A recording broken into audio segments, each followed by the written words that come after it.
নমস্কার বন্ধুরা, আজকের ব্লগে আপনাদের অনেক স্বাগতম। এখন আমি রয়েছি মুর্শিদাবাদ হাজারদুয়ারির সামনে।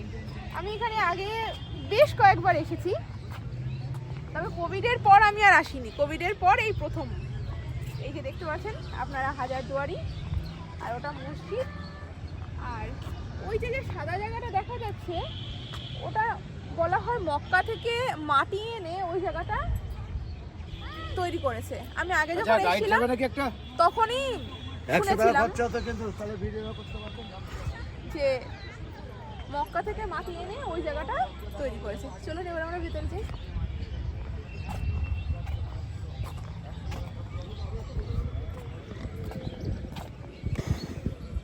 আজকে আমরা পুরো মুর্শিদাবাদ ঘুরবো। আগে হাজারদুয়ারি দেখবো, তারপরে যাব গোলাপ বাগান।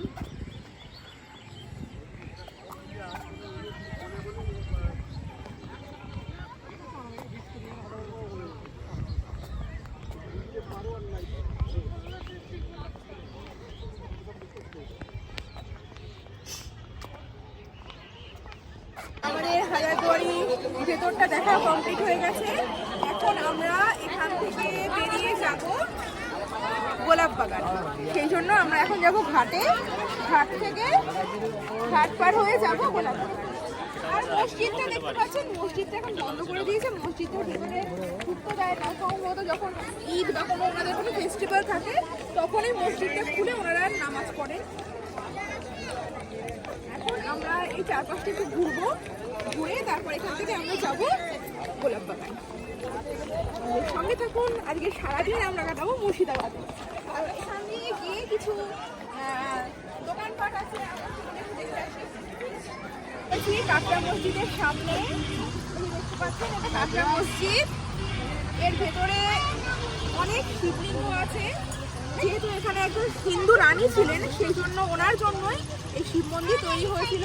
সাথে ভেতরে একসাথে অনেকজন মিলে নামাজ পড়তে পারবে, সেই জায়গাটাও রয়েছে। চলুন এবার আমরা ভেতরে যাই। আজ আমরা পুরো মুর্শিদাবাদ ঘুরেছি। অনেক জায়গার ভিডিও করা হয়নি, কারণ আমরা টোটো রিজার্ভ করে গেছিলাম।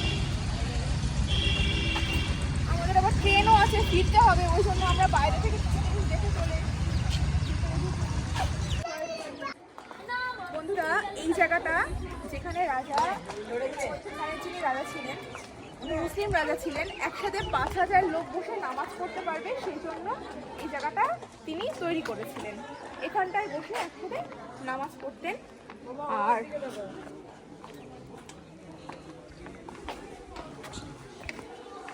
এই যে জায়গাটা, ওইখানে রাজা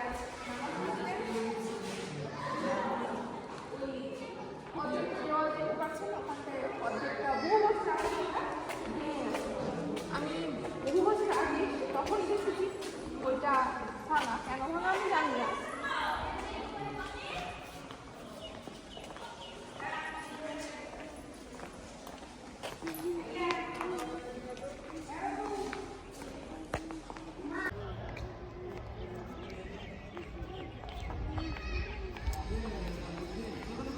বন্ধুরা, মুর্শিদাবাদের আমাদের লাস্ট ডেস্টিনেশন মতিঝিল পার্ক।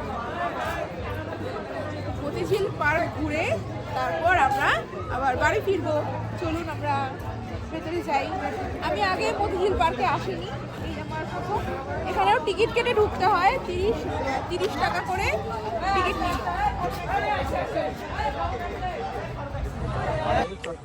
বন্ধুরা, এখন আমি রয়েছি মতিঝিল পার্কের মধ্যে। এই যে দেখুন চারদিকটা সাজানো।